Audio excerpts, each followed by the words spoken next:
என்ன அங்கேயும் இங்கேயும் நடந்துட்டு இருக்கிற? பசங்க 2 பேரும் வேலைக்கு வரலைங்கண்ணா. வரேன்னாங்க, இன்னைக்கு காணும். மணி பாருங்க 10, 11 மணி ஆச்சு, நீ காணோம். அதனாலதான் வருவாங்கன்னு எட்டி எட்டி பார்த்துட்டு இருக்கிறேன்.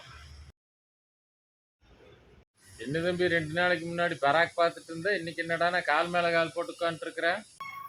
அதானா 2 வழக்கன்ஸ் வேலைக்கு வச்சிருக்கிறேன். அதனால கால் மேல கால் போட்டு சௌரியமா உட்காந்துட்டு இருக்கிறேன். நம்மளால வேலைக்கு இருக்கும்போது நான் பராக் பார்த்துட்டு இருந்தேன். அது நடிக்குது கரெக்டாக வேலை செஞ்சுக்கிறாங்க, வேலை வாங்கிட்டு உட்காந்துட்டு இருக்கிறேண்ணா. ஏனுங்கண்ணா? அப்ப இன்னும் 2 வருஷம் இருப்பேன் 3 வருஷாப்பில் நீ.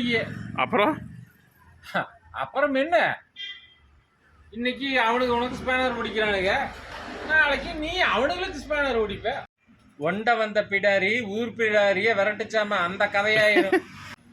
என்னதான் சொல்ல வர்றீங்க தம்பி? அடுத்த ஆளுகள் நம்புறதை விட நம்ம ஆளுகளை வேலைக்கு வச்சோம்னா நம்மளுக்கும் நல்லது, அவனுங்களுக்கும் நல்லது. 1 நாள் 2 நாள் லீவ் போட்டாங்கிறக்கோசரம் அவனுங்களெல்லாம் இது பண்ணக்கூடாது.